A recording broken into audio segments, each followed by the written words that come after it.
வணக்கம். ஆய்வுக்களத்தில் நேயர்களை சந்திப்பதில் மகிழ்ச்சி. புதிய தலைமுறை நேயர்கள் அனைவருக்கும் இனிய புத்தாண்டு நல்வாழ்த்துக்கள். இந்த புத்தாண்டில் தமிழகம் எதிர்நோக்கி இருக்கும் சவால்கள் என்னென்ன, அவற்றில் முதன்மைப்படுத்தப்பட வேண்டியவை எவை, அரசிடம் நம் எதிர்பார்ப்புகள் என்னென்ன விவாதிக்கவிருக்கிறோம். பங்கேற்போர் பொருளாதார நிபுணர் திரு வெங்கடேஷ் ஆத்ரேயா, சமூக ஆர்வலர் பாடம் நாராயணன், பத்திரிகையாளர் திரு ஐயநாதன். நேயர்களே, தொலைபேசி அழைப்பின் வாயிலாக நீங்களும் பங்கு பெறலாம். ஆழமான அலசலுக்கு அகலாதிருங்கள். ஆய்வுக்களத்திலிருந்து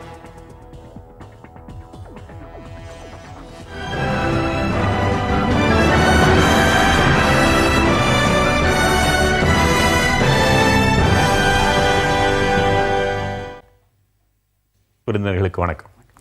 திரு பாடம் நாராயணன், பொதுவாக முதன்மைப்படுத்தப்பட வேண்டியவை என்னென்ன சவால்கள்ங்கிறது முதல்ல சொல்லிருங்க, விரிவாக நம்ம அப்புறம் விவாதிப்போம்.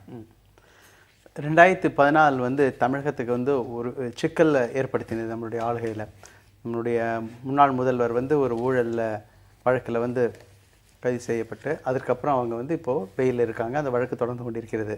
அதனால் ஒரு புதிய முதல்வர் வந்திருக்காரு. அதற்கப்புறம் அமைச்சர்கள் எல்லாம் பதவியேற்ற காலத்திலேயே பார்த்தீங்கன்னா ஒரு மாதிரி அழுது கொண்டு தான் பண்ணாங்க. இப்போ இவ்வளோ நாள் ஒரு லோ ப்ரொஃபைல் தமிழகத்தின் வளர்ச்சிக்கே அது ஒரு பெரிய சவாலாக இருக்கிறது. இப்போ 2015 பார்த்தீங்கன்னா இந்த அரசு இப்போ இருக்கிற அரசு செயல்படுகின்ற அரசா, உறுதியான அரசா, மக்கள் நலத்திட்டங்களை ஒழுங்காக எடுத்துக்கொண்டு போகுமா, நிதி நெருக்கடியை சமாளிக்குமா, சட்டம் ஒழுங்கை பாதுகாக்குமா, இந்த மாதிரி பல கேள்விகள் இன்றைக்கு மக்களுடைய மனதில் இருக்கிறது. இதில் சாதகமான அம்சம் என்னன்னு பார்த்தீங்கன்னா, கடந்த 3 ஆண்டுகள் இல்லாத வரையும் இந்த ஆண்டு நமக்கு பருவமழை ஓரளவுக்கு பரவலாக நல்லா இருந்திருக்கு. காஞ்சிபுரம், திருவண்ணாமலை உட்பட சில மாவட்டங்களை தவிர மிச்ச இடத்துல நல்லா இருக்கிறது. இன்றைக்கு வர்ற செய்திகள் என்னன்னா, விவசாயிகள் ரொம்ப மும்முரமாக விவசாயத்தில் ஈடுபட்டு கொண்டிருக்கிறார்கள். எல்லா விலையும் குறைஞ்சிருக்கு. ஓரளவுக்கு காய்கறி, அரிசி எல்லாமே குறைஞ்சி போயிடுச்சு. விலை குறைஞ்சி போனதுனால பரவலாக விவசாயம் இந்த ஆண்டு மேம்படுத்துகிற போது இது ஒரு சாதகமான அம்சமாக பார்க்குறேன். இதை இந்த அரசு பயன்படுத்தி கொண்டு பொருளாதார திட்டங்களையும் சமூக நலத்திட்டங்களையும் மற்ற திட்டங்களையும் சிறப்பாக கொண்டு போகணும். ஆனால் இந்த அரசு செயல்படுமா என்ற கேள்விக்குறி இருக்கிறது. இந்த அச்சத்தை போக்க வேண்டியது இந்த அரசு. ஏன்னா இந்த அரசுக்கு பெரும்பாலான மக்கள் வாக்களித்து கொண்டு வந்திருக்காங்க. இந்த அவங்களுடைய கட்சியில் இருக்கிற நெருக்கடியை தாண்டி மக்களுக்கு பதில் சொல்ல வேண்டிய கடமை இருக்கிறது. அதனால் 2015 செயல்படும் அரசு என்பதை மக்களுக்கு வெளிப்படையாக சமூக ரீதியாக அரசு எதிர்கொள்ளக்கூடிய 3 முக்கிய சவால்களை நீங்கள் விரிவாகவே சொல்லலாம். அடுத்ததாக திரு ஐயநாதன், அரசியல் ரீதியாக முக்கியமான என்னென்ன சவால்களை நீங்க சொல்ல வேண்டியிருக்கும், முதல்ல பொதுவாக சொல்லலாம். ஆமாம், அரசியல் அப்படின்னோம்னாலே நம்ம ஆட்சியையும் சேர்த்து தான் அரசியல்னு சொல்லணும். சவால்கள் அப்படின்றது யாருக்கு அப்படின்னோம்னா, துணிஞ்சு சந்திக்கிறவங்களுக்கு தான் சவால்கள். So challenge is an option or an opportunity அப்படின்னு சொல்லுவாங்க. ஒரு சவால் நம்மளுக்கு இன்னொரு வாய்ப்பை உருவாக்கக்கூடிய அளவிற்கு முயன்றால். ஆனால் நம்ம தமிழ்நாட்டை பொறுத்த வரைக்கும் 2014 தொடர்ச்சியாக தான் இது இருக்க போகுது. இங்கே இன்னல்கள் நிறைந்த ஆண்டாக தான் இது இருக்கும். காரணம் என்ன அப்படின்னீங்கன்னா, ஆட்சி அதிகாரத்தில் இருப்பவர்கள் எல்லாமே எப்படின்னீங்கன்னா எங்கேயோ பார்த்துக்கிட்டு எதையோ செய்கிறாங்க. இவங்க சவால்களை எதிர்நோக்கக்கூடியவர்களாக இல்லை. ஒரு சின்ன விடயத்தை கூட தீர்க்கக்கூடிய திராணியற்றவர்களாக இருக்கின்றார்கள். It's my observation. இன்னொரு முக்கியமான விடயம் என்னன்னா, எதிரில் இருந்து இயக்கக்கூடியது அரசியல். நம்பிக்கையோடு இல்லை. அரசியல் கட்சிகளை நீங்க எடுத்துக்கிட்டீங்க அப்படின்னா, அதிமுகவினுடைய தலைமை ஒரு வழக்கின் தீர்ப்புகளை எதிர்ப்பு நோக்கி இருக்கிறது. திராவிட முன்னேற்ற கழகம் என்கின்ற 2வது பெரிய கட்சி 5 முறை ஆட்சியில் இருந்த ஒரு முதல்வரை கொண்ட தலைவராக கொண்ட அந்த கட்சியை பார்த்தீங்கன்னா, அதுவும் ஊழல் வழக்குகளில் சிக்கி அல்லாடி கொண்டிருக்கிறது. அவர் சொன்னது நீங்க ஏத்துக்கிறீங்க, ஜெயலலிதா பதவியில் இல்லாமல் இருப்பது தமிழகத்திற்கு மிகப்பெரிய சவால் மாதிரி தோணுதா? ஆமா, நிச்சயமா. அவங்க இருந்தாலும் சவால் அப்படின்றதான், அவங்க இருந்தாலும் என்னல் அப்படின்றத நான் சொல்றேன். சவால் அப்படின்றதான் துணிந்து எதிர்கொள்ளக்கூடிய துணிவு இல்லாதவர்களுக்கு சவால் என்ன பிரச்சனைன்ற சவால் என்ன பேசாதிருக்க போறாங்க, அவ்வளவுதானே. இப்ப அதே மாதிரி ஒரு மாற்று அரசியல், வேறொரு அரசியல்னு சொல்லிக் கொள்ளக்கூடிய பாமகவும் பாஜகவும் போற பாதை அபாயகரமானது. இதெல்லாம் விட்டுட்ட உடனே நாங்கள்லாம் இருக்கோம்ல தமிழ் தேசியவாதிகள், எங்களதெல்லாம் பார்த்தீங்க அப்படின்னோம்னா சிதறுண்டு கிடக்கின்றோம். பிரச்சனைகள் பெரிதாக இருக்கின்றன, சிதறுண்டு கிடக்கின்றோம். தலைமைகளிடையே ஒரு ஆழமான எதிர்காலம் பொருந்திய ஒரு பார்வையும் ஒரு ஒட்டுமொத்த அரசியலும் இல்லை. இப்படிப்பட்ட சூழலில் தமிழ்நாடு சவால்களை எதிர்கொள்வதாக இல்லை. இந்த ஆண்டிலும் இன்னல்களைத்தான் சந்திக்குமோ என்கின்ற நிலைதான் இருக்கும் என்று நான் அஞ்சுகிறேன். அப்படி நடந்துவிடக்கூடாது. உங்களுடைய முதற்கட்ட கருத்து. அதாவது தமிழக பொருளாதாரம் 2015 எப்படி இருக்கும் என்று கேட்டிங்கன்னா, இயல்பாகவே நீங்கள் ஒரு ஒட்டுமொத்த பன்னாட்டு சூழலையும் இந்நாடு சூழலையும் கணக்கில் கொண்டு தான் சொல்ல முடியும். இன்றைக்கு ஏன்னா குறிப்பாக தமிழக ஏற்றுமதியை சார்ந்து இருக்கின்ற ஒரு தொழில்துறை, கணிசமான அளவிற்கு ஏற்றுமதியை சார்ந்த டெக்ஸ்டைல்ஸ் ஆகட்டும், இன்ஜினியரிங் ஆகட்டும், ஏற்றுமதியை சார்ந்த ஒரு பொருளாதார அமைப்பு. பன்னாட்டு பொருளாதாரம் பெருமளவுக்கு இந்த வருகிற ஆண்டில் மீட்சி அடையப் போவதில்லை. அது இப்போ தெளிவாக எடுத்து பன்னாட்டு அமைப்புகளே அந்த வளர்ச்சி விகிதத்தை குறைச்சிட்டே வர்றாங்க. இரண்டாவது, தேசிய அளவில் மத்திய அரசு கடுமையாக செலவுகளை குறைப்பது, மானியங்களை வெட்டுவது என்ற பாதையில் செல்வதனால இந்திய பொருளாதார வளர்ச்சியும் மந்தமாகத்தான் இருக்கும். அவங்க சொல்லுவது ஒன்று, செய்வது வேறு. கடுமையாக மானியங்களை வெட்டிட்டு இருக்கிறாங்க. அதன் மூலமாக மீட்சி கொண்டு வர முடியும் அப்படின்னு நினைக்கிறாங்க. அது எதிர்மறையான விளைவுகளை ஏற்படுத்தும்.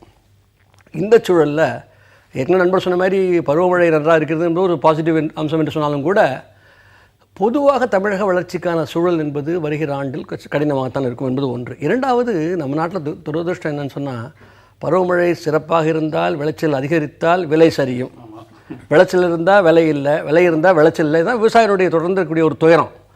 இப்போது இந்த மத்திய அரசு இந்த பிரச்சனையில் மிக மோசமான நிலைப்பாடு எடுக்குது. மத்திய அரசுடைய மத்திய ரிவ்யூ வந்திருக்கு, இடைக்கால 6 மாத ரிவ்யூ வந்திருக்கு. என்ன சொல்கிறான்? பணவீக்கம் குறைஞ்சிருச்சு. ஏன் குறைஞ்சிருச்சு? கிராமப்புற கூலியை நாங்கள் கட்டுப்படுத்திட்டோம், அது ஏறலை. விவசாயிகளுக்கு விளைபொருளுக்கு விலை கொடுக்காமல் தப்பிச்சிட்டோம், அதனால அது ஏறலை. அப்புறம் தமிழகத்தில் கிராமப்புறங்களில் உழைப்பு படையில் 67% விவசாயிகள், விவசாய தொழிலாளிகள். அவங்க வயிற்றில் அடித்து தானே வளர்ச்சி சாதிக்கப்படுறா. என்ன வளர்ச்சி? யாருடைய வளர்ச்சி அது? கேட்கணும் இல்லை. வளர்ச்சி என்பது ஒரு வர்க்க சார்பற்ற விஷயமா இருக்க முடியாது. எந்த உழைப்பாளி மக்களுக்கு என்ன நடக்குது, உடைமையாளர்களுக்கு என்ன நடக்குது, இது பிரித்து பார்க்க வேண்டியிருக்கு. அவர் தமிழகத்தை பொறுத்தவரையில் இந்த நிலை தொடர்ந்தால் புதிய சவால் இருக்கும். நீங்க புதிய சவால் என்ன இருக்குன்னா, மாநில அரசு அமலாக்கி வந்த மக்கள் நல திட்டங்களுக்கும் கூட மத்திய அரசு நிதியை மறுக்கக்கூடிய வாய்ப்புகள் நம்ம முன்னாடி இருக்குது. உதாரணத்துக்கு ஊரக வேலை உறுதி சட்டம், அதை காலை போட்டு மிதிக்கிறாங்க. சட்டம் இருக்குது, அதை 200 மாவட்டத்துக்கு குறைச்சிப்போம் அப்படின்னு அவங்க முடிவு எடுக்கிறாங்க. ஒரு மாவட்டத்தில் ஒரு பிளாக் தான் எடுப்போம்னு சொல்கிறாங்க. இதெல்லாம் யாரை கேட்டு செய்கிறாங்க மத்திய அரசு? இது தமிழக அரசின் பிரச்சனை மட்டுமல்ல. இந்திய அரசியலமைப்பில் மத்திய மாநில அரசுகள் பின்பற்றுகின்ற, என்னுடைய எப்போதும் நான் சொல்லுகின்ற விஷயம், தாராளமய தனியார்மய கொள்கைகளுடைய தாக்கத்தை பார்க்க முடியுது. இன்னும் கடுமையாக இருக்கும். இந்த சவால்களை சொல்லிட்டீங்க. ஒரு நம்பிக்கையோடு தொடங்கலாம் நினைச்சேன். ஆனால் நம்பிக்கையோடு தொடங்குவதை விட யதார்த்தத்தை சொல்வது அதை விட சிறப்பானது. நம்பிக்கை என்பது மக்கள் இயக்கம் மூலமாக தான் வரும். சவால்களை எப்படி சமாளிக்க வேண்டும் என்கிற ஆலோசனைகளும் நீங்க தான் சொல்லத்தான் வேணும். 1 மணி நேரத்தில் சொல்லணும். திருப்பாடும் நாராயணன், பெண்கள், குழந்தைகள் மீதான பாலியல் வன்முறைகள் இல்லாத ஒரு சமூகம் வேண்டும் என்பது இன்னும் கனவாகவே இருக்கிறது. ஆணவ கொலைகள் நின்றபாடில்லை. இது ஒரு புறம். இன்னொரு புறம் குடி, பணமே பிரதானமாகிவிட்ட ஒரு நிலை. இவற்றையெல்லாம் பொதுமக்கள் பார்வையில் பெரிய அச்சுறுத்தல்களா பார்க்குறோம். உங்க பார்வையில் இதுதான் முதன்மையான அச்சுறுத்தல்களா இல்லை வேற ஏதேனும் இருக்கிறா? இல்லை, நமக்கு இன்றைக்கு பல்வேறு அச்சுறுத்தல்கள் இருக்கின்றன. இதுவும் ஒரு தூண்டுதலாக இருக்கிறது. முக்கியமான அச்சுறுத்தலாக நான் என்ன பார்க்குறேன்னா, கடந்த 2014 பார்த்தீங்கன்னா அமைப்பு சார்ந்த தொழிலாளர்களுடைய வேலை இழப்பு அதிகமாக இருக்கிறத பார்க்குறோம். நம்ம பன்னாட்டு நிறுவனங்களும் சரி, மற்றபடி கோயம்புத்தூர், திருப்பூர் போன்ற இடங்களில் கூட நிறைய வேலை வாய்ப்புகள் போயிருந்திருக்கு, வேலை இழப்புகள் ஏற்பட்டிருக்கிறது. மிடில் கிளாஸுக்கு நிறைய போயிருந்திருக்கு. அதை தாண்டி பார்த்தீங்கன்னா பொறியியல் கல்லூரியில் கூட கிட்டத்தட்ட 1 லட்சம் சீட்டுகள் காலியாக போச்சு கடந்த ஆண்டு. இப்போது இந்த ஆண்டும் கூட பொறியியல் முடிச்சுட்டு வர்றவங்களுக்கு எந்த அளவுக்கு வேலை கிடைக்கும்ன்றது தெரியல. 2 விஷயம். ஒன்று அன்எம்ப்ளாய்மெண்ட், அண்டர் எம்ப்ளாய்மெண்ட். இந்த ரெண்டுமே ஒரு நிதர்சனம். நான் அதனால தான் முதல்ல சொல்கிற போது எதுக்காக சொன்னேன்னா, விவசாயத்தை பற்றி பேசுகிறது என்னென்னா, தமிழகத்துடைய கடந்த கால வரலாறு நீங்கள் பார்த்தீங்கன்னா, பொருளாதார வளர்ச்சி பார்த்தீங்கன்னா, அது நம்மளுடைய சிவகாசி எடுத்தாலும் சரி, கோயம்புத்தூர் எடுத்தாலும் சரி, நாமக்கல் எடுத்தாலும் சரி, சென்னை எடுத்தாலும் சரி, எந்த ஒரு வளர்ச்சியும் அரசுடைய திட்டங்கள்னால உங்களுக்கு பொருளாதார வளர்ச்சி வந்தது, இல்லைன்னா தொழில்துறை வளர்ச்சி வந்ததுன்னு சொல்ல முடியாது. ஆந்திரப்ரனியர் அவங்க அரசுடைய திட்டங்கள், அரசுடைய குறுக்கீடுகளை தாண்டியும் தனி மனிதர்களுடைய முயற்சினாலையும் அந்தந்த சமூகங்களுடைய முயற்சினாலையும் நம்ம பல்வேறு விதத்தில் வளர்ந்துருக்கோம். பருவமழை பெய்கிற போது விவசாயிகள் இதுக்கு செயல்பாட்டுக்குள்ளே இறங்குறாங்கன்னா, அரசுடைய திட்டங்கள் இருக்கோ இல்லையோ அவங்களுடைய கையே, அவங்களுடைய உழைப்பை முதலீடு செய்து அவங்க இப்படியாக முன்னேறி வரணுன்ற ஒரு ஆர்வத்தோடு இப்போ இறங்கியிருக்காங்க. அந்த நேரத்தில் அரசுடைய திட்டங்கள் அதுக்கு துணை போகும் விதமாக இருக்க வேண்டும், தடை செய்யும் விதமாக இருக்கக்கூடாது. படிக்கற்களாக இருக்கணுமே தவிர தடைக்கற்களாக இருக்கக்கூடாது. அதுதான் நம்ம இருக்கும். பொதுவாக இந்த வேலையின்மை இருக்கிறது, அண்டர் எம்ப்ளாய்மெண்ட்லாம் இருக்கிற போதும் அதோடு சேர்த்து சட்டம் ஒழுங்கு சரியாக நிலைநாட்டப்படுகின்றதான்ற கேள்விக்குறி வரும்போது பொது அமைதி பங்கம் இருக்கின்றது. அது பல்வேறு விதங்கள்ல இருக்குதா, இல்ல ஊடகங்கள் சிறிய விஷயங்களை கூட நம்ம வெளிச்சம் போட்டு காட்ட வல்ல நிலைமையில் இருக்கிறதுனால அப்படி தோணுதா? இல்ல, பலமுறை சொல்லிட்டோம் ஏற்கனவே. இன்றைக்கு எந்த ஒரு விஷயத்தையும் ஊடகங்கள் காமிக்கிறாங்க. அப்போ பல விஷயங்கள் இருட்டில் இருக்கிற விஷயங்கள்லாம் வெளிச்சத்துக்கு வருகின்றது. அப்போ அதிர்ச்சியை தரும் விஷயமா நமக்கு தெரிகின்றது. ஆனால் கடந்த காலங்களிலும் பாலியல் வன்முறைகளோ, குழந்தைகளுக்கு, பெண்களுக்கு எதிரான கொடுமைகள் இருந்து கொண்டுதான் இருக்கின்றன.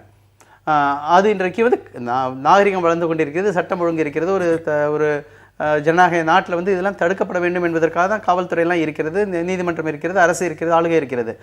அவர்கள் வந்து செயல்படாமல் இருப்பதனால் இன்றைக்கு வந்து பார்த்தீங்கன்னா கொலை கொள்ளை வந்து சர்வசாரமாக நடக்கின்றதோ என்ற ஒரு அச்சம் மக்களிடம் இருக்கிறது. அதுபோக இந்த வேலை இழப்புகள், வேலையின்மை இல்லாத போது நிதர்சனமாக இருக்கிற போது இதுவும் சமூக அமைதியை குலைக்கும் விதமாக இருக்கும். செயின் ஸ்நாச்சிங்லேருந்து ஆரம்பித்து, கொலையிலேருந்து ஆரம்பித்து, பாலியல் வன்முறை வரை எல்லாத்துக்குமே இது ஒரு காரணமாக இருக்கிறது. அதனால் கல்வியில் வந்து பல்வேறு சீர்திருத்தங்கள் கொண்டு வர வேண்டியிருக்கு. பொதுவாக வந்து சட்டம் ஒழுங்கை காக்கும் விதமாக அரசு செயல்படுகின்ற நம்பிக்கை வந்துருச்சுனாலே மக்களுக்கு வந்து ஒரு துணிவு வரும். ஒண்ணு, தொடர்ந்து குடிக்கு எதிராக, மதுவுக்கு எதிராக நீங்க போராடிட்டு வர்றவங்க. மது என்பது இன்றைக்கு மது விற்பனை தமிழக அரசுக்கு ஒரு சாதகமான அம்சமாக இருக்குது வருமானத்தை பொறுத்த வரையில். அது சவாலாக எதிர் நின்று வந்தால்தான் அரசு ஏதோ செய்ய வேண்டும் போல இருக்கிறது என்று முழிக்க வேண்டிய நிலை வரும். அந்த நிலை வருமா? எப்போது வரும்? இந்த 2015 அதன் தாக்கம் எப்படி இருக்கும்? நேர்கள் இணைப்பில் இருக்கிறீங்க. முதல் நேருக்கு வணக்கம். உங்க கேள்வி என்னங்க? ஐயா வணக்கங்க ஐயா. என் பேரு ஈரோடு குமாருங்க. ஈரோடு மாவட்டம் பவானியிலிருந்து பேசுறேங்க. சொல்லுங்க குமார். அதாவதுங்க ஐயா, இப்போ மூணுமே சார்ந்தது தாங்க ஐயா. பொருளாதாரம், சமூக, அது அப்புறம் இன்னொன்னு அரசியல், அதாவது பத்திரிகை துறை சார்ந்தது சொல்றேங்க. இப்ப எங்க பகுதியில் வந்து வேலையில்லா திண்டாட்டம் ரொம்ப அதிகமாயிடுச்சு. பவானி பக்கம் சரியா சாய வேலை இல்லை, கைத்தறி நெசவு இல்லை. அதனால வந்து சில சமூக பிரச்சனைகளே ஏற்படுதுங்க.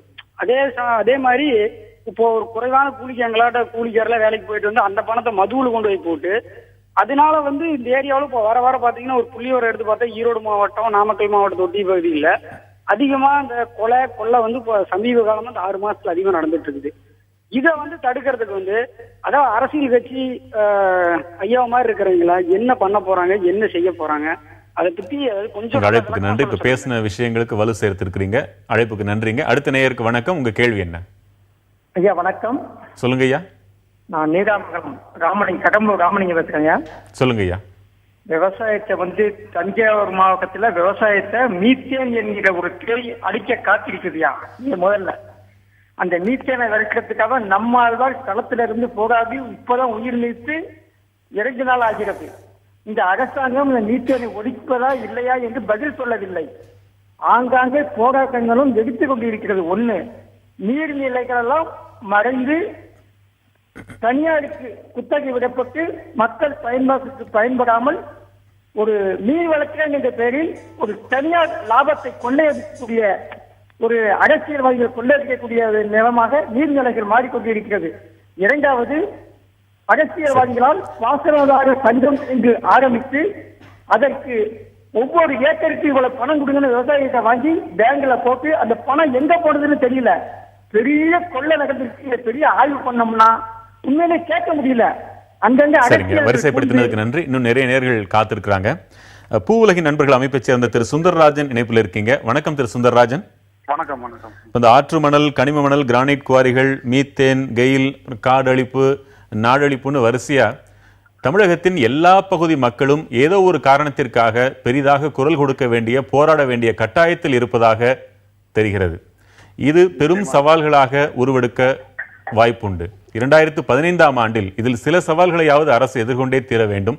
அதற்கு வாய்ப்பு இருக்கிறதா? உங்க கருத்து என்ன? இல்ல, அரசினுடைய இயற்கை வளங்கள் குறித்த பார்வை வந்து முற்றிலுமாக மாறுற வரைக்கும் இது வந்து நடக்கும்னு எங்களுக்கு தோணல.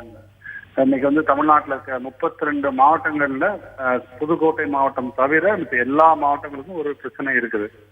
நீங்க இப்ப வந்து காஞ்சிபுரம், திருவள்ளூர்னா கல்பாக்கம், தஞ்சாவூர், நாகப்பட்டினம், திருவாரூர்னா மீத்தேன், மேற்கு மாவட்டத்தில் இருக்க 7 மாவட்டங்களுக்கு கெயில் பிரச்சனை, தேனி, போடி, கம்பம் பகுதிகளுக்கு நியூட்ரினோ, இங்க தூத்துக்குடினா ஸ்டெர்லைட், தாராங்கதாரா கெமிக்கல்ஸ், திருநெல்வேலி மாவட்டம்னா கூடங்குளம், கன்னியாகுமரினா தாதுமணல் கொள்ளை, திருநெல்வேலி மாவட்டத்தில் தாதுமணல் கொள்ளை, தமிழ்நாடு முழுவதும் எல்லா ஆற்றுப்படுகைகளிலும் ஆற்று மணல் கொள்ளை, மதுரையில இந்த மாதிரி 32 மாவட்டங்கள்ல புதுக்கோட்டை மாவட்டம் தான் நம்ம கடற்கரை கொஞ்சம் நல்லா விநியோகம். ஏன்னா இப்ப நாகப்பட்டினத்துல 12 அனல் மின் நிலையங்கள் வந்து கடற்கரை ஓரமா கொண்டு வர போறாங்க. இது ஒட்டுமொத்தமாக தமிழகத்துடைய இயற்கை வாழ்வாதாரம், இயற்கை ஆதாரங்களான நீர், நிலம், காற்று மூன்றையும் சூறையாடுவதற்கான ஒரு முயற்சியா தான் வந்து நாங்க பாக்குறோம். அரசு இப்பயாவது முழிச்சுக்கிட்டு மனிதனால் தண்ணீரை கூட உற்பத்தி செய்ய முடியாது. நீங்க பெருசா அங்க போய் இறங்கிட்டோம், இங்க போய் இறங்கிட்டோம், அதை கண்டுபிடிச்சவர்கள் சொல்றாங்க. தண்ணியை மனிதனால் உற்பத்தி செய்ய முடியாது. இருக்கின்ற தண்ணீரை எப்படி நாம் வந்து இருக்கின்ற அனைத்து உயிர்களுக்கும் பங்கேற்று கொடுக்க முடியும் தான் வந்து பார்க்கறதுடைய இன்னைக்கு தண்ணீர் தனியார் மயமாகி எல்லாமே இன்னைக்கு வந்து ஒரு மோசமான சூழல் போயிடுச்சு. நிச்சயமாக 2015 ஒரு புதிய விடியல் பிறக்கணும் அப்படின்னு தான் நாங்க வந்து நினைக்கிறோம். அதற்கான முதல் கட்டமாக நேற்று இடிநகரிலே கிட்டத்தட்ட 2000க்கும் மேற்பட்ட மக்கள் கடலில் இறங்கி தங்களுடைய வாழ்வாதாரத்தை பார்ப்பதற்கான மிகப்பெரிய ஒரு போராட்டத்தை நடத்தியிருக்கார்கள். சரி, இணைப்பில் வந்து உங்களுடைய கருத்துக்களை பகிர்ந்து கொண்டமைக்கு நன்றி திரு சுந்தரராஜன். திரு ஐயநாதன், இப்போ மீண்டும் அரசியலுக்கு வரும், கலந்து பேசலாம். நம்ம அந்த அரசியல் செயல்பாடுகளில் சில 10 ஆண்டுகளாக ஒரே பாதையில் முடங்கி கிடப்பதாக நம்ம உணர்றோம். நீங்களும் முதல்ல அதான் சொன்னீங்க. அரசியல்வாதிகள் ஊழல், அதிகாரிகள் ஊழல், அப்படி அந்த ரெண்டுல எது பெருசு, எது முதன்மையாக நீக்கப்படும்? அரசியல்வாதிகள் 5 ஆண்டுகளுக்கு ஒரு முறை மாறிடுவாங்க. என்றைக்குமே இருக்கக்கூடிய இந்த அதிகாரிகள் ஊழல் செய்தால் அதுதான் மிகப்பெரிய அச்சுறுத்தலாக இருக்கும் என்று கருதலாமா? அதுதான் விபி சிங் சொன்னது தான். இந்த நாட்டில் வந்துட்டு the corruption has been institutionalized அப்படின்னாரு. போராடவே முடியாது. இவங்க 2 பேர்ல யார் அதிக ஆபத்தானவர்கள்? 2 பேரும் ஒருத்தரோட ஒருத்தர் சார்ந்து இருக்கிறதுனால ஆபத்தை நீங்க பங்கிடவே முடியாது. ரெண்டுமே அச்சுறுத்தல். தலையிடலாமா? இதில் ஒரு 3வது முக்கியமான ஆக்டர் இருக்காரு, அவரை நீங்கள் பேச மாட்டேங்கிறீங்க. அதாவது தாராளமய கொள்கைகள் அமலாக்கப்பட்ட பிறகு பெரும் நிறுவனங்கள் இதில் முக்கியமான பங்கு வகிக்கிறாங்க.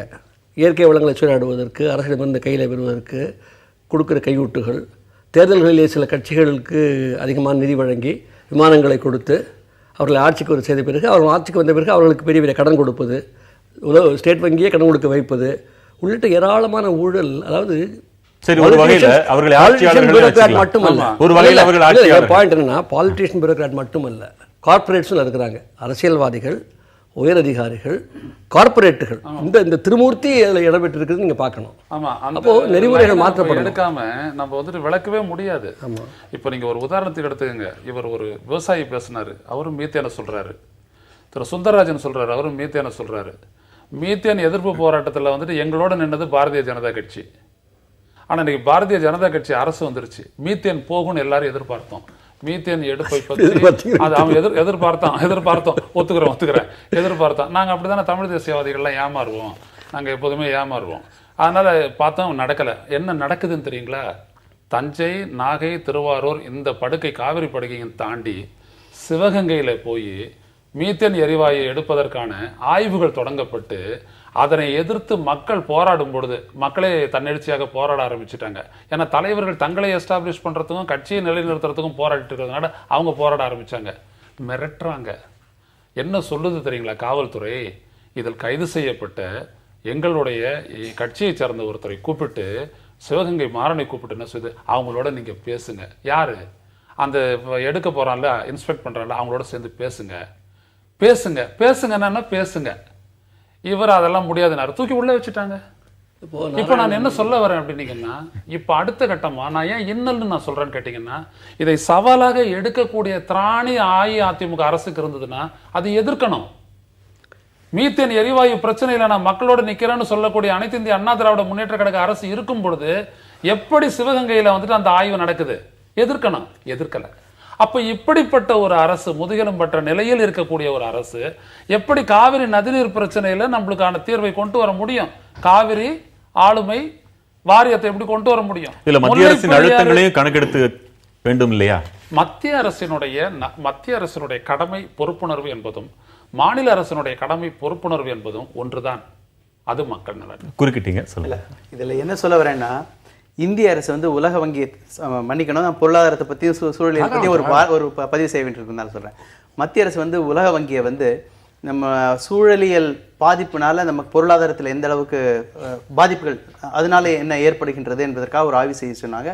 கடந்த ஆண்டு உலக வங்கி இந்திய அரசுக்கு ஒரு அறிக்கையை சமர்ப்பித்திருக்கிறது. அதில் என்ன சொல்லியிருக்காங்கன்னா, இந்தியாவில் வந்து இயற்கை வளங்களுக்கு பாதிப்புகள் ஏற்படும் போது ஆண்டுக்கு வந்து அது வந்து 4.5 விழுக்காடு ஜிடிபி இருக்கிறது. இனி இந்தியா வந்து சூழலியலை வந்து பாதிப்பை ஏற்படுத்தி கொண்டே பொருளாதார வளர்ச்சியை கொண்டு வர முடியும் என்று நம்பக்கூடாது. வளர்ச்சி என்பது இனி சுற்றுச்சூழலுக்கு பாதிப்பை ஏற்படாமல், இயற்கை வளங்களுக்கு பாதிப்பை ஏற்படுத்தாமல் வளரும் வளர்ச்சி மட்டும்தான் சஸ்டைனபிளாக இருக்க முடியும். அது மட்டும்தான் உண்மையான வளர்ச்சிக்கு இந்தியாவை கொண்டு போக முடியும். இல்லை என்றால் பெரிய தொய்வு ஏற்படும் சொல்கிறாங்க. அப்போது இந்த மீத்தேன் பிரச்சனையாக இருக்கட்டும், இல்லை இந்தியா முழுவதும் உள்ள இந்த மாதிரியான சுற்றுச்சூழலுக்கு பாதிப்பை ஏற்படுத்தி வளர்ச்சியை கொண்டு வர முடியும் என்ற அரசு நம்பினால் அது வந்து அரசு தன்னையே ஏமாற்றிக் கொள்கிறது என்பதுதான், மக்களையும் ஏமாற்றிக் கொள்கிறது. நாராயணன் சார் சொல்கிற முக்கியமான பாயிண்ட். இன்றைக்கி பார்த்தீங்கன்னா, இந்த மத்திய அரசு ஆட்சிக்கு வந்த பிறகு சுற்றுச்சூழல் தலையீடுகளை தடுத்திருக்கிறது. பல பிரச்சனைகளில் வந்து ஒரு ப்ராஜெக்ட்டுக்கு வந்து அப்ரூவல் வேணும்னா நீங்கள் அப்ரூவல்லாம் பிரச்சனை பண்ணாதீங்க, கொடுத்துருங்க அப்படிங்குது. விவசாயத்துக்கு நிலத்தை எடுக்கணுமா, எடுத்துக்கங்க, பழைய சட்டப்படி எடுத்துக்கங்கன்னு இப்போ அமெண்ட்மெண்ட் இருக்கு. எல்லாம் பார்லிமெண்ட் இருக்கும்பொழுது ஆர்டினன்ஸை கொண்டாந்து பன்னாட்டு இந்நாட்டு பெருங்கம்பெனிகளுக்கு நிலத்தை எடுத்துக்கொள்வதற்கான வழியை காட்டுவது. அது ஒரு சவால் எடுத்துக்கலாம். மாநில அரசு அதில் எந்த அளவுக்கு இறங்கணும்னு சொல்றீங்க? இல்லை, இதில் மாநில அரசுக்கு ஒரு குறிப்பிட்ட பங்கு தான் உண்டு. ஏன்னா மத்திய அரசு கொள்கைகளை அவங்க ஃபுல்லாக அமலாக்கிட்டு இருக்காங்க. அப்போ நமக்கு இந்த மாநில அரசுக்கு உள்ள சவால்களை மட்டுமே நம்ம பிரித்து பார்க்கலாம். இவங்க ஒரு விஷன் 2023 ஒன்று அனௌன்ஸ் பண்ணாங்க. நானே சொல்லுங்க. ஆமா, இல்லை அவங்க ஃப்ரேம்ல இருந்து பார்க்கணும்னு நான் விரும்பல. நீங்க சொல்லுங்க, நான் என் ஃப்ரேம்ல இருந்து தான் பார்ப்பேன். சரி, நம்ம அதை விரிவாக பேச. நேர்கள் இணைப்பில் இருக்கீங்க. முதல் நேருக்கு வணக்கம். எங்கிருந்து பேசுறீங்க? உங்க கேள்வி என்னங்க? வணக்கம் சார், மதுரையிலேருந்து நடராஜா பேசுறேன். சொல்லுங்க ஐயா. இன்னைக்கு நீங்க அருமையான தலைப்பு கொடுத்துருக்கீங்க. ஒருவேளை புதிய தலைமுறை 1999 ஆரம்பிச்சிருப்பீங்களா? அது சரியான கேள்வியா இருக்கு. ஏன்னா ஆசிய நீராராய்ச்சி கமிஷன் வந்து வான் பண்ணிட்டாங்க இந்தியாவை. சவுத் பெனிசுலா வந்து தெற்கு தீவா இருப்பான்.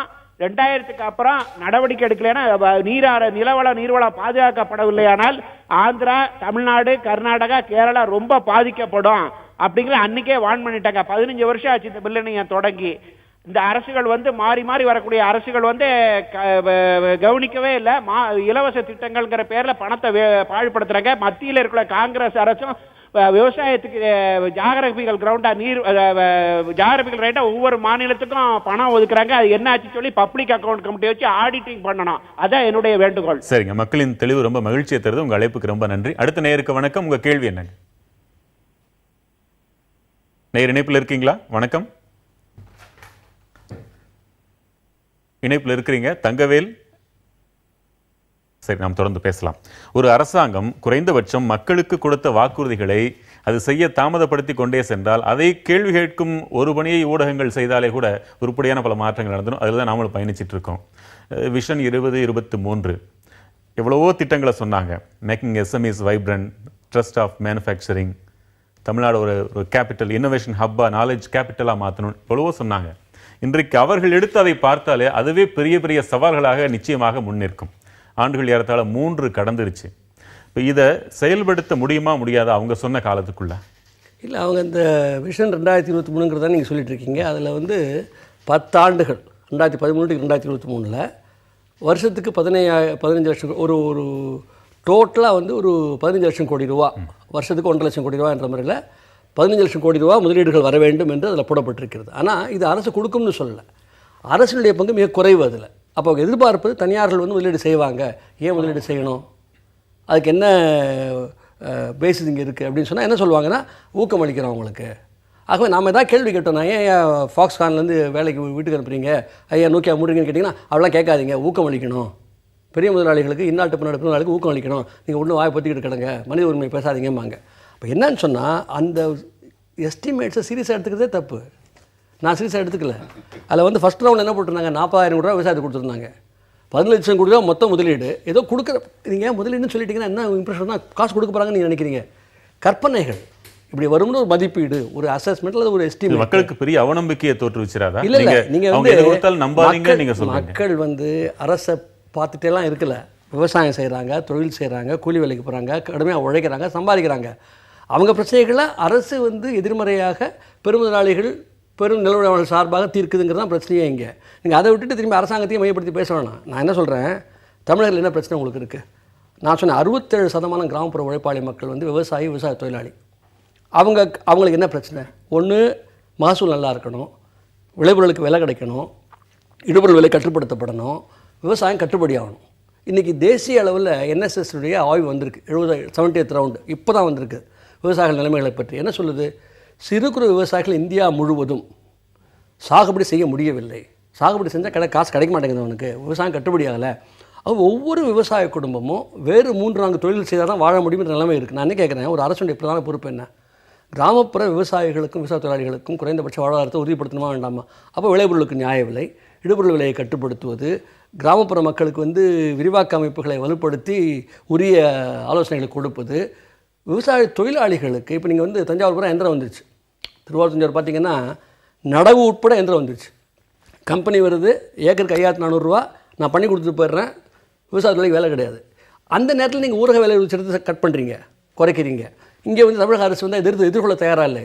எதிர்த்து ஸ்டேப்மெண்ட் கூட அவங்க இன்னும் விடலை தமிழக அரசு. அப்போது தமிழக அரசு நீங்கள் சொல்கிற பாயிண்ட் கரெக்டு. தமிழக அரசு குறைஞ்சபட்சம் என்ன செய்யணும்? மத்திய அரசை எதிர்த்து மோதணும். இது முடியாதையா, ஒத்துக்க முடியாது, வேலை ஒரு சட்டத்தை நீங்கள் சுருக்கக்கூடாது, கிராமப்புறத்தில் 100 நாட்கள் வேலை கொடுக்க வேண்டும். ரெக்கார்டே பார்த்திங்கன்னா இந்த சட்டம் வந்த பிறகும் கூட சராசரியாக நாட்டில் ஆண்டுக்கு 45 நாள் தான் வேலை கிடைக்கிது. கிராமப்புற ஊரக வேலை. ஏன்னா அதனால தான் வந்து விவசாயமே கெட்டு போச்சுன்னு சில பேர் சொல்கிறாங்க. உண்மை அல்ல. விவசாயிகளையும் பாதுகாக்கணும், விவசாய தொழிலாளிகளையும் பாதுகாக்கணும். இருவருமே உழைப்பாளி மக்கள். தொடர்ந்து பேசலாம். இன்னொரு முக்கியமானது கல்வி. கல்வியில் எதிர்நோக்கிற சவால்களை சொல்லு. கல்வின்னு பார்த்தீங்கன்னா தமிழகத்தை பொறுத்தவரை நமக்கு எல்லாம் தெரியும். தொடக்க கல்வியிலேருந்து ஆரம்பித்து உயர்கல்வி வரையும் எந்த அளவுக்கு ஊழல் மயமாகவும் இருக்கிறது, அதே சமயத்தில் தரமற்ற கல்வியாகவும் இருக்கிறது, வணிகமயமாகவும் இருக்கிறது. இளைஞர்களுக்கு வந்து தன்னம்பிக்கை ஊட்டும் கல்வியாக இல்லை, தற்கொலைக்கு தள்ளும் கல்வியாகத்தான் இருக்கிறது. இப்படிப்பட்ட ஒரு சூழலில் வந்து நான் ஏற்கனவே முதல்ல ரவுண்டில் சொல்கிற போது சொன்ன வேலை வாய்ப்பு இல்லாமல் இருக்கிறது, தரமான வேலை இல்லாத ஒரு நிலைமை இருக்கிறது. ரெண்டுமே இருக்குது. அன்எம்ப்ளாய்மெண்ட் அண்ட் அண்டர் எம்ப்ளாய்மெண்ட் ரெண்டுமே இன்றைக்கு நிதர்சனம். இதுல வந்து கல்வியில மிஸ்எம்ப்ளாய்மெண்ட் கூட இதுல வந்து நீங்க பாத்தீங்கன்னா விஷன் 2023 வந்து இந்தியா வந்து உலகத்தரமான ஒரு தமிழகம் வந்து உலகத்தரமான நகரத்துல கொண்டு வரணும், நாடுகளில் ஒன்றா கொண்டு வரணுன்றாங்க. அது மனிதவள மேம்பாட்டில் மூலமாக தான் முடியும். ஆனால் இன்றைக்கு துணைவேந்தர் பதவிகள் கூட தொடர்ந்து ஏலத்துக்கு தான் போய்கொண்டு இருக்கிறது. கடந்த ஆட்சியிலையும் இந்த ஆட்சியிலையும் அதே தான் இருக்கின்றது. உயர்நீதிமன்றம் வந்து ஒரு மதுரை காமராஜ் பல்கலைக்கழக துணைவேந்தரை வந்து பதவியிலேருந்து விலக்கினதுக்கு அப்புறமும் உச்சநீதிமன்றத்தில் வந்து அதுக்கு வந்து ஒரு ஸ்டே தான் வாங்கிட்டு வந்து அவங்க ஒரு அரசியல் ஊர்வலம் மாதிரி வந்து மதுரை பல்கலைக்கழகத்தை மாத்தினாங்க. அப்போ ஒரு அரசியல் மாநாடு மாதிரி அங்க வந்து குழந்தைகளோட வெயில நிற்க வச்சு துணைவேந்தருக்கு வந்து குழந்தைகள் வந்து மாலை பூக்கள் எல்லாம் போட்டுட்டு ரெட் கார்பெட் வெல்கம் கொடுத்தாங்க. அந்த அளவுக்கு கேவலப்பட்டு போயிருக்கிறது. இப்போ சீர்திருத்தம்னா மேலேருந்து ஆரம்பிச்சு கீழே வரையும் எல்லா இடத்துலயும் சீர்திருத்த வேண்டியிருக்குது. அதற்கான திறன் இருக்கிறதா, அதற்கான அக்கறை இருக்கிறதா வெட்கமே இல்லாமல் கூச்சநாச்சமே இல்லாம அப்படி பதவிகளை பணம் கொடுத்து வாங்குறாங்களே, இந்த நிலைமை எப்படி வந்தது? அந்த வேற என்ன? ஊழல் மயம் தான். இன்ஸ்டிடியூஷனலைஸ் கரப்ஷன் ரொம்ப அழகா சொன்னாங்கல்ல, அது மாதிரி ஒவ்வொரு அம்சத்திலையும் இன்றைக்கு வந்து வந்துருச்சு. பேசுற போது வந்து பன்னாட்டு நிறுவனங்கள் இருக்கு, அதிகாரிகள் இருக்காங்க, அரசியல்வாதிகள் சொல்றாங்க, மீடியா விட்டுட்டாங்க, என்ஜிஓ விட்டாங்க, எல்லாருமே இன்றைக்கு வந்தாச்சு, ஊழல் மயமாயிடுச்சு. அப்போ ஒட்டுமொத்தமா கரப்ஷன் இருக்கிற போது அது வந்து எல்லா அம்சங்களையும் பிரதிபலிக்கிறது. இங்க கவனிக்கத்தக்க ஒரு விடயம் என்னன்னீங்கன்னா, ஐயா சொல்லும்போது சொன்னார் இதுல அரசை மையப்படுத்தாதீங்கன்னு. அப்படி செய்ய முடியாது. அவர் சொன்ன விடயங்கள் எல்லாம் சரி, மக்களிடமிருந்து தான் அரசியல் எல்லாத்தையும் பார்க்கணும். ஆனால் அரசை மையப்படுத்தாது இருக்க முடியாது. ஒரு உதாரணத்துக்கு பல்வேறுபட்ட விவசாயத்தையும் தூக்கி நிறுத்துறதுக்கு இன்றைக்கி வந்துட்டு மின் பற்றாக்குறை ஆகும்போது பார்த்தீங்கன்னா போரை வச்சு விவசாயம் பண்ணுறவனால கூட இப்போ பாதிக்கப்பட்டான். அப்போ அந்த இடத்துல தான் இவங்க வந்துட்டு சூரிய சக்தி விஷன் ஸ்டேட்மெண்ட் ஒன்று கொடுத்தாங்க. சோலார் எனர்ஜிக்கு 3000 மெகாவாட்டு மின்சாரம் தயாரிப்போம், 10 சோலார் பார்க்கை உருவாக்குவோம் அப்படின்னு சொல்லிட்டு அறிவித்தாங்க. இது டார்கெட்டு. ஆனால் இதற்கான பர்சியூட் என்னன்னு நீங்கள் பார்த்தீங்கன்னா 2012 இதை சொன்னாங்க, முதல் காலாண்டுலேயே. இன்றைக்கி 2015 நம்ம காலை வச்சுட்டோம். நீங்கள் இடையில சொல்லிக்கிட்டே இருந்தீங்க நம்பிக்கையின்மையாக தான் இருக்குது, நம்பிக்கையை கொடுக்கலையே அப்படின்னு நீங்கள் கேட்குறீங்க. இந்த 3 ஆண்டு காலத்தில் ஒரு பார்க் உருவாயிருக்கா?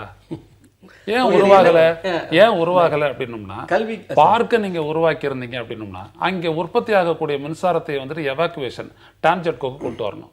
டான்ஜெட்கோ வந்துட்டு அதை பயன்படுத்தும் பொழுது அதற்கான கட்டணத்தை இத்தனை ஆண்டு காலத்து இத்தனை மாதத்திற்குள் நாங்கள் தரும் உற்பத்தியாளர்களுக்குன்னு சொல்லணும். இதெல்லாம் எதுவுமே குறிப்பிடப்படலை.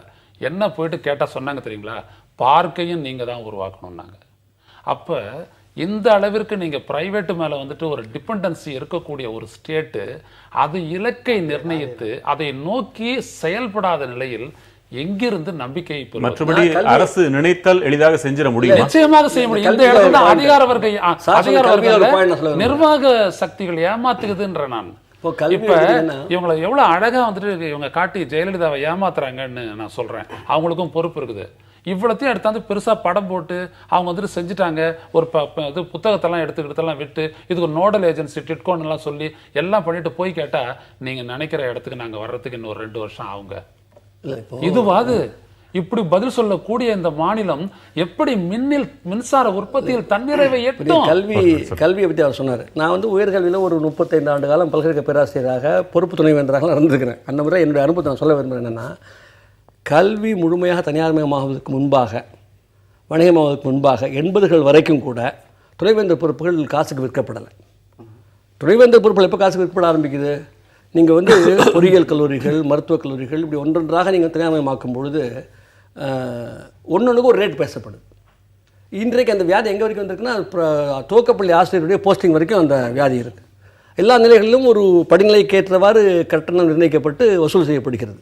இது ஏதோ அந்த சம்மந்தப்பட்ட அமைச்சர்கள் கூட இருக்கிறவங்க மட்டுமல்ல, இப்போ கல்வி முதலாளிகள் இருக்காங்க தமிழ்நாட்டில். தீரக்கூடிய நான் கேட்குறேன் உங்களுக்கு, கல்வி முதலாளிகள்னு சொல்கிறாங்க. அவர் சொன்னார் 1 லட்சம் சீட் காலியாக இருக்கு. அவங்க கவலையே படலை. ரியல் எஸ்டேட்டில் உட்காந்துருக்காங்க. 450-500 ஏக்கர் கையில் வச்சுருக்காங்க.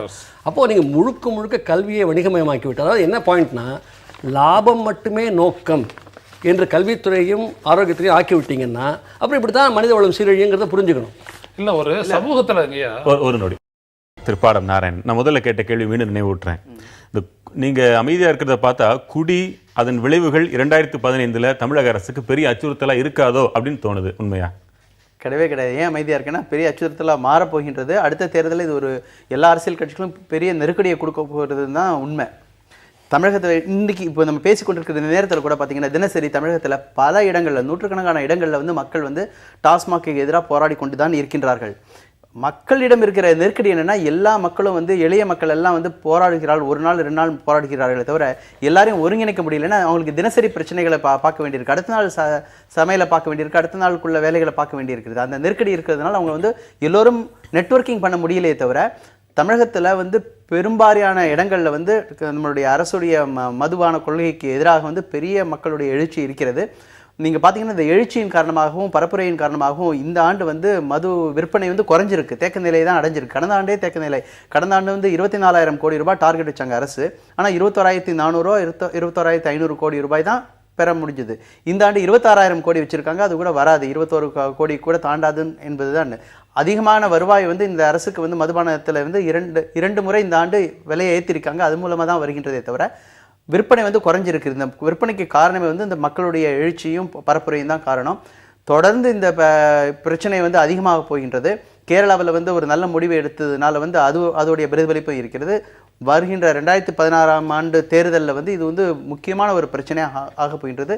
தமிழகத்தில் இருக்கிற முக்கியமான கட்சிகளான அதிமுக திமுக இருவருக்கும் இது ஒரு வார்னிங் சிக்னல் தான் எடுத்துக்கணும். அவர்கள் மக்கள் சார்ந்து முடிவெடுத்தால் மட்டும்தான் எதிர்காலத்தில் அவங்களால் அரசியல் செய்ய முடியுமே தவிர இல்லை என்றால் திமுக அதிமுக வந்து நம்மளுடைய சரித்திரத்தில் தான் இடம்பெறுமே தவிர திருப்பி மீண்டும் ஆட்சிக்கு வர முடியாது என்பதுதான் உண்மை.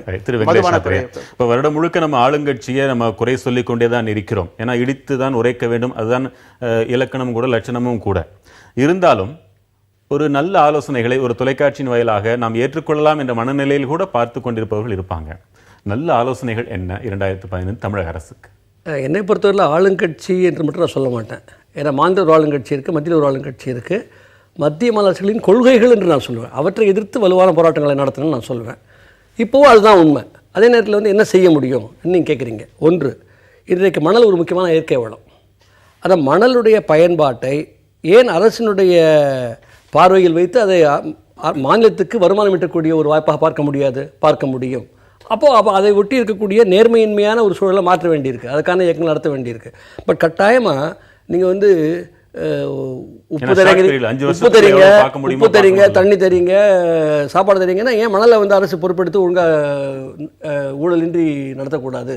இயற்கை வளங்கள் அரசிடம் மக்கள் சார்பாக கொடுக்கப்பட்டு மக்கள் சார்பாக அவை பயன்படுத்தப்பட வேண்டும் என்பது ஒன்று. அதுக்கான ஒரு ஃபைட் நடத்தணும். தானே நடக்காது. ஏன்னா பெரிய பெரிய மணல் கொள்ளையர்கள் இருக்கிறாங்க. அவங்களுக்கு பெரிய அரசியல் அதிகாரமும் வலுவும் இருக்குது.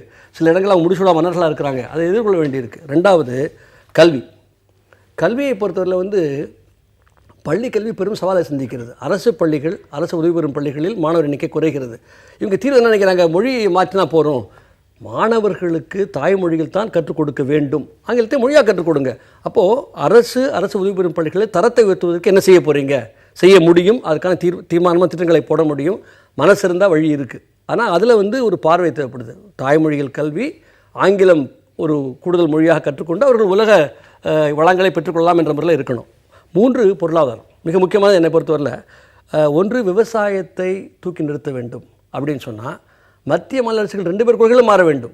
உதாரணத்துக்கு கடந்த பல ஆண்டுகளாக விவசாயிகளுக்கு வங்கி கடன் மறுக்கப்படுகிறது, நிறுவன கடன் மறுக்கப்படுகிறது.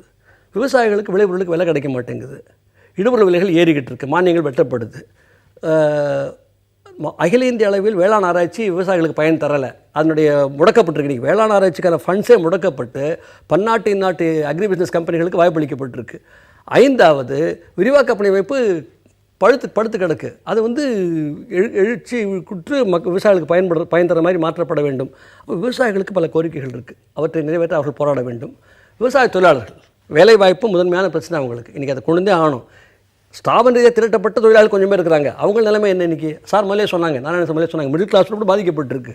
நீங்கள் நோக்கியாவுக்கும் ஃபாக்ஸ்கானுக்கும் எவ்வளோ சலுகைகள் கொடுத்தீங்க, எவ்வளோ நிலம் கொடுத்தீங்க, எவ்வளோ தண்ணி கொடுத்தீங்க, எவ்வளோ தடையற்ற மின்சாரம் கொடுத்தீங்க, எவ்வளோ வரிச்சலுகை கொடுத்தீங்க? எங்கேயாவது கணக்கு சொல்லியிருக்கீங்களா? இன்றைக்கி அவங்க பூரா பொட்டி தூக்கிட்டு போயிட்டாங்களே. அந்த தொழிலாளி என்ன ஆவாங்க, அந்த மக்கள் என்ன ஆவாங்க, அந்த பகுதியில் வாழ மக்கள் பொறுப்பு இருக்கா இல்லையா? அப்போ இதை ஒட்டி மக்களுடைய கவனத்தை திருப்பி செயல்படணும். என்ன பிரச்சனை வருது நான் உங்களுக்கு சொல்ல விரும்புகிறேன், அதை பேசணும். நம்ம ஒன்று, மதவெறியை கிளப்புகின்ற ஒரு அரசியல் இங்கே துவங்கி இருக்கிறது. அதில் ஆதாயம் தேடக்கூடிய முயற்சிகள் நடந்து கொண்டிருக்கிறது. அது ஒரு பெரிய அபாயம், தமிழ்நாட்டை பொறுத்தவரை பெரிய அபாயம். 2, சாதி மக்களை குறை சொல்றதுக்கு ஒன்றும் இல்லையா? இல்லை, மக்களை நீங்கள் வந்து மக்களுடைய அன்றாட வாழ்க்கை அல்லல்ல அவங்க ஏதோ ஒரு தீர்வு தேடிக்கிட்டு இருக்கிறாங்க. நீங்கள் மக்களை குற்றவாளிக்கிறது ரொம்ப ஈஸி. ஆனால் தெரிந்து மக்களை மத அடிப்படையிலும் சாதி அடிப்படையிலும் பிளவுபடுத்துறவங்களும் என்ன சொல்கிறீங்க? ஒரு பக்கம் வளர்ச்சி பேச வேண்டியது, மறுபக்கம் மதவெறியை கிளப்ப வேண்டியது. நேரம் வந்து இன்னொரு சுற்றுலா பேச. இப்போ தமிழ்நாட்டினுடைய மக்கள் சந்திக்கக்கூடிய வாழ்வாதார பிரச்சனைகளில் இந்த அரசு துடிச்சலாக முடிவெடுக்க வேண்டும். அதுதான் ரொம்ப முக்கியம். நாங்கள் மீத்தேன்னு சொல்கிறோம். மீனவர் பிரச்சனை எடுத்துக்கங்க. அன்றாடம் வந்துட்டு ஒரு நெருக்கடியை தொடர்ந்து சந்திச்சுட்டே இருக்கிறான். கடலுக்கு போனவன் அவமானத்தோடு தான் திரும்புகிறான், அடிபட்டு சிறைக்கு போகிறான். இப்படி இந்த பெரிய ஒரு நாட்டினுடைய அங்கமாக இருக்கக்கூடிய மீனவன் எப்படி செய்யப்படுறான்? இந்த பிரச்சனைக்கு தீர்வுன்னு சொல்லி ஒரு போலி தீர்வை உருவாக்கி கொண்டிருக்கிறது. உரிமைகளை பற்றி பேசாமல் ஆழ்கடல் மீன்பிடித்தல் அப்படின்னு சொல்லிட்டு திசை திருப்பி கொண்டு போகக்கூடிய ஒரு முயற்சி நடக்கிறது. இதை இந்த அரசு நேர்மையுடனும் துணிவுடனும் தடுத்து நிறுத்தணும். அதே மாதிரி அது மீத்தேனா இருக்கட்டும், மணலா இருக்கட்டும், எதுவா இருக்கட்டும், வாழ்வாதாரத்தை பாதிக்கக்கூடிய பிரச்சனைகளில் இவர்கள் நேர்மையாக நிற்க வேண்டும். அப்படி நிற்கலை அப்படின்னோம்னா இப்போ நடந்துகிட்டு இருக்கிறது எல்லாமே மக்களினுடைய தன்னெழுச்சியான போராட்டம். போராட்டத்திற்கான ஒரே பதில் இந்த அரசும் இந்த அரசினுடைய நிர்வாகமும் மக்களை நோக்கி செயல்பட வேண்டும், அவ்வளவுதான். அதை செயல்பட்டார்கள் என்றால் அவர்கள் இந்த சவால் உள்ளபடியே சாதனைகளாக மாறும். ரொம்ப மகிழ்ச்சி. உங்களுடைய இதில் வந்து நம்ம வந்து பல்வேறு சவால்களை பற்றி பேசினோம். 2015 மக்களுக்கு பல சவால்கள் இருக்கின்றது. உங்களை போன்ற ஊடகங்களும் இதில் வந்து பெரிய அளவில் வந்து பங்கு கொள்ள வேண்டும். ஏன்னா நீங்கள் தான் பல்வேறு விஷயங்களை வந்து மக்கள் சார்ந்த பிரச்சனைகளை கட்சி அரசியல் தவிர்த்து மக்கள் சார்ந்த வளர்ச்சி, அதுவும் சொல்றப்ப அந்த மாதிரியான விஷயங்கள் இல்ல அதெல்லாம் கொஞ்சம் முக்கியப்படுத்தணும்ன்ற ஒரு வேண்டுகோளா வைக்கிறோம். நிச்சயமாக ஊடக சுதந்திரம் பத்தி பேசுறோம். ஊடகத்தில் சுதந்திரம் என்ற ஒன்றும் இருக்கிறது. அந்த வகையில் செய்தியாளர்களுக்கு அதிகபட்ச சுதந்திரம் தரக்கூடிய ஒரு தொலைக்காட்சியாக புதிய தலைமுறை இருக்கிற என்ற பெருமையோடு நான் சொல்றேன். மக்களை பத்தி சொல்லிட்டு இருந்தீங்க. யாரை சரியாக தேர்ந்தெடுக்க வேண்டும், சின்னத்திற்கு மயங்காமல் மக்கள் நலனுக்காக பாடுபடுபவர்கள் யார், அவர்களை தேர்ந்தெடுக்க வேண்டும் என்பதற்காக இந்த பணம் வாங்கிட்டு ஓட்டு போடுறது என்ற மிகப்பெரிய மோசமான கலாச்சாரத்தை ஒழிப்பதற்காக புதிய தலைமுறை இந்த ஆண்டும் சர்வ நிச்சயமாக தொடர்ந்து போராடும். பெரிய பெரிய விஷயங்களுக்காக இல்லாமல் சின்ன சின்ன விஷயங்களுக்காக இருந்தாலும் கூட மக்கள் பக்கம் நியாயம் இருந்தால் அவர்கள் பக்கம் புதிய தலைமுறை நிற்கும். அது பெரிய பெரிய அரசு இயந்திரங்களை எதிர்த்தாக இருந்தாலும் கூட. இதற்கு நான் உறுதியளிக்கிறேன். எங்களுடைய செய்தி ஆசிரியரிடம் கேட்காமலேயே உறுதியளிக்க முடிகிறது என்றால் அதற்கு இந்த நிறுவனம் எங்களுக்கு அளித்திருக்கக்கூடிய சுதந்திரம் தான் காரணம். அதில் இருக்கக்கூடிய ஒரு சூட்சமத்தை சொல்லிடுறேன். நான் ஒரு பத்திரிகையாளராக இருக்கிறதுனால ஒரு சில நொடிகள் மறைமுக அரசியல் ஆட்சியாளர்களின் சதிகளை வெளிக்கொணர்கின்றீர்கள். இது மேலும் பிரச்சனைகளை உருவாக்கும். ஆனால் அது ஒரு சிறந்த தீர்வை நோக்கி நடத்தி செல்லும். துணிவாக இருங்கள். எங்களுக்கு ஒரு சவால் இருக்குன்னு சொல்றீங்க. ரொம்ப மகிழ்ச்சி, ரொம்ப மகிழ்ச்சி. நேயர்களுக்கும் இதில் ரொம்ப நன்றி சொல்ல வேண்டிய விவாதங்களில் சத்தத்தை விரும்பாமல் என்ன சாரமோ அதை விரும்புகின்ற நேயர்களின் எண்ணிக்கை நாளுக்கு நாள் உயர்ந்து கொண்டே போகிறது. நேயர்களுக்கும் மிகுந்த நன்றி கடன் பட்டிருக்கிறோம். மீண்டும் நாளை முக்கிய தலைப்பில் சந்திக்கலாம். வணக்கம்.